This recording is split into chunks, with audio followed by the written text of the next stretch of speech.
नमस्कार दोस्तों, हमारे YouTube चैनल पर आप सभी का बहुत बहुत धन्यवाद।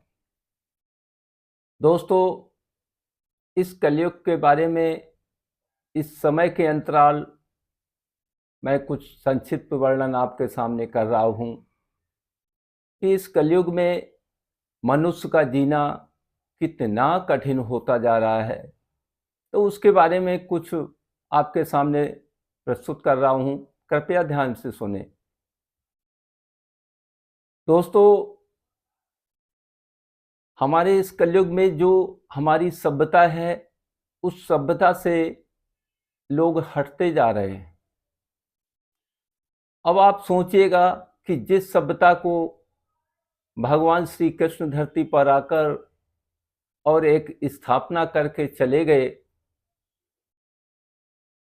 तो उस सभ्यता को मनुष्य धीरे धीरे भुलाता जा रहा है। सोचिएगा, क्या भगवान उसको एक्सेप्ट कर रहे हैं? अगर आप भगवान के हिसाब से नहीं चल रहे हैं, धीरे धीरे भूलते जा रहे हैं, एक ऐसी सभ्यता में जा रहे हैं जहां से मानवता की रास्ता ही खत्म हो जाती है। यानी कि वो एक शरीर है मनुष्य का, पर उसके अंदर मानवता नहीं है। तो आप भगवान की उस रास्ता से हटते जा रहे हैं। हमारे देश में नशा की ओर इंसान भाग रहा है। इतना समस्या बढ़ती जा रही है कि वो क्या करे। किसी के पास जॉब नहीं है, किसी के पास कुछ समस्या, कहीं कुछ समस्या, यानी समस्याओं से ग्रसित हमारा देश है। और इस समस्या के अंतर्गत प्रकृति से छेड़छाड़ मनुष्य तो गलत कर ही रहा है, और प्रकृति से भी छेड़छाड़ हो रही है, ये भी गलत। और देखिए, हमारा जो खान पान है, किस चीज में क्या मिला है कुछ पता नहीं, ये भी गलत। जो हमारे शरीर के अंदर जाएगा, जिससे हमें विटामिन की जरूरत होती है, लाइफ को आगे ऊर्जा एनर्जी बढ़ाने की जरूरत होती है, और वही चीज हमें गलत मिल रहा है,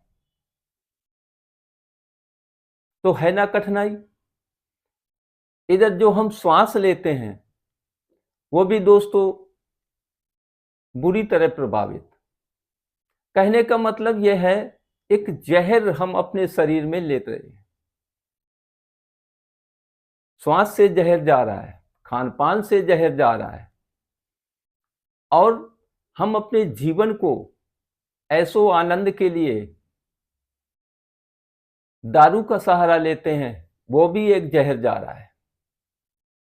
ये सारे रास्ते दोस्तों गलत हैं। जितने लोग बच सकें, नशा मुक्त रहें, बहुत अच्छा है। लाइफ को एंजॉय कीजिए, लेकिन एंजॉय का एक लिमिट है दोस्तों। लिमिट क्रॉस होने का मतलब वो एंजॉय नहीं होता है। और भगवान ने आपको अपने कर्मों से बांध रखा है। जैसे आपकी करनी, वैसी भगवान की भरनी। जो आपने किया उसका ही फल उनको वापस रिटर्न करना है। तो दोस्तों, आप कैसे इन समस्याओं से जूझेंगे, कैसे बचेंगे, वो एक बहुत बड़ी हमारे देश में समस्या हो रही है। अभी आपने देखा होगा, हिमाचल में ऐसी बाढ़ आई, हजारों मकान ढह गए। कोई सो रहा है, मकान गिरेगा तो समझ सकते हैं सभी लोग क्या होता होगा। कोई अपंग हो गया दोस्तों, मरने के समान हो गया। इस बहुमूल्य जीवन में हो क्या रहा है? ये दोस्तों सब हमारी ही कमियां हैं। हम ही अपने फैशन के लिए इतना आगे निकलना चाहते हैं कि हम प्रकृति से छेड़छाड़ कर रहे हैं। आप सोच सकते हो, दिल्ली एनसीआर में लाखों गाड़ी पर डे निकलती है, और ये सारी गाड़ी रोड पर चढ़ेंगी, और ये जो इसका धुआं जल के निकलता है, वो जहर के रूप में परिणत होके उसी ऑक्सीजन से सभी लोग ले रहे हैं। और ये पर डे निकल रही हैं, तो बहुत बड़ी समस्या और कठिनाई से देश जूझ रहा है। लिमिट के बाहर फैशन मनुष्य के लिए दोस्तों घातक होती है। भगवान श्री राम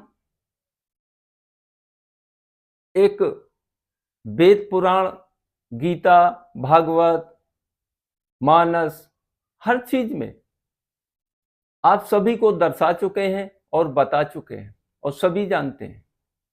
लेकिन हम जानबूझ के वो गलती कर रहे हैं, तो सजा के हकदार भी तो दोस्तों हम ही सब लोग होंगे ना।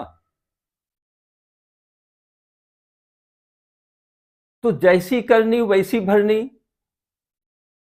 जैसा आप करेंगे तो वैसा आप भरेंगे। इधर बढ़ते हुए पाप को कंट्रोल कौन करेगा, इस पर किसी का विचार नहीं जा रहा है। एक लिमिट होता है किसी चीज का, और पाप हमारे देश में दिन पर दिन बढ़ता जा रहा है। वही बालक जब नशे में चला जाता है तो नशा हमेशा उससे गलत ही करवाएगा। कोशिश करें दोस्तों, सभी परिवार के लोग अपने अपने फैमिली में अपने बच्चों पर ध्यान दें, खुद संभलें, दूसरे को संभालने की कोशिश करें और मनुष्य जीवन की कीमत समझें।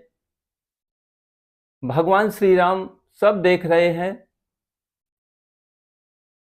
एक पाप के द्वारा बढ़ती हुई कालमा, जो मनुष्य को माया रूपी जो पर्दा आंखों में पड़ा होता है, तो उसको सत्य नहीं दिखता, उसको झूठ ही सत्य लगता है।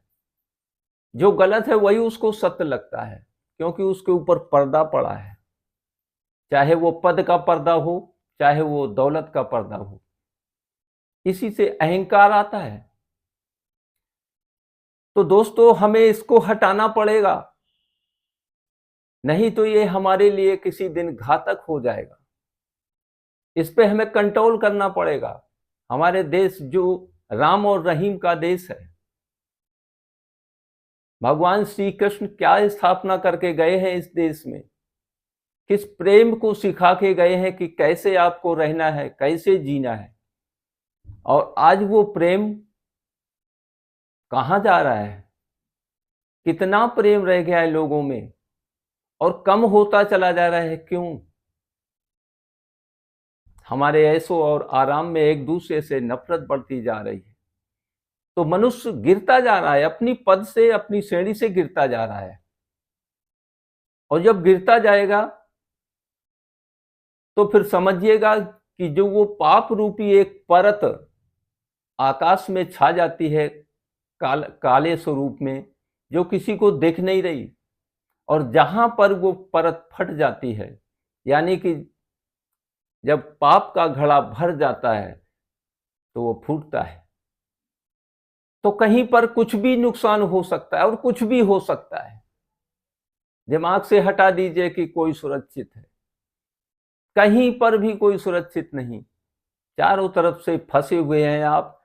तो जब तक लाइफ है, अपने कर्म पर रहिए, अपने मानवता पर रहिए, कोशिश कीजिए कंट्रोल हो। हमारा वीडियो के माध्यम से आप सभी को यही बताना था, और हमारे चैनल को लाइक सब्सक्राइब करना ना भूलें। भगवान श्री राम के बारे में गोस्वामी तुलसीदास जी क्या लिखते हैं अपनी मानस गंगा में।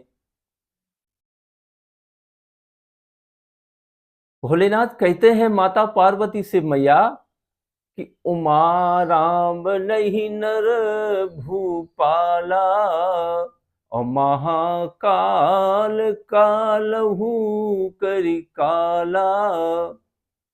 जिसको आप दशरथ का लड़का समझ रही हैं माते, वो दशरथ का लड़का नहीं है। दशरथ के यहां प्रकट हुआ है वही तो हमारे इष्ट देव हैं, और वो हैं कैसे?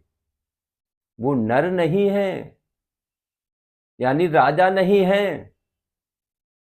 महाकाल, कालों के भी जो काल होते हैं उसको दोस्तों बोलते हैं महाकाल। महाकाल जो काल को भी मारने वाला है, वो है भगवान श्री राम। दोस्तों भगवान श्री राम ने, जिसने ये धरती बनाई है, जिसने ये दुनिया को रचा है, कोई भी देश हो, कोई भी घर हो, कोई भी राज्य हो, यानी कोई भी मतलब कोई भी मनुष्य पर डिपेंड है। जहां भी गलत होगा और जो भी करेगा यथोचित परिणाम देने वाले नारायण हैं। इंतजार कीजिए वक्त का। अगर नहीं संभले दोस्तों, हमारा किसी को डराने का मतलब नहीं है, सिर्फ चेतावनी देना है। अगर हम नहीं संभले तो इसका परिणाम भोगने के लिए हम सभी तैयार रहना चाहिए। इसलिए दोस्तों, अपने घर, अपने परिवार, अपने पड़ोसी, यार, मित्र, सभी को सही रास्ता दिखाने की कोशिश करें और देखते रहिए ज्ञानवर्धक सत्संग वीडियो। जय जय श्री राम।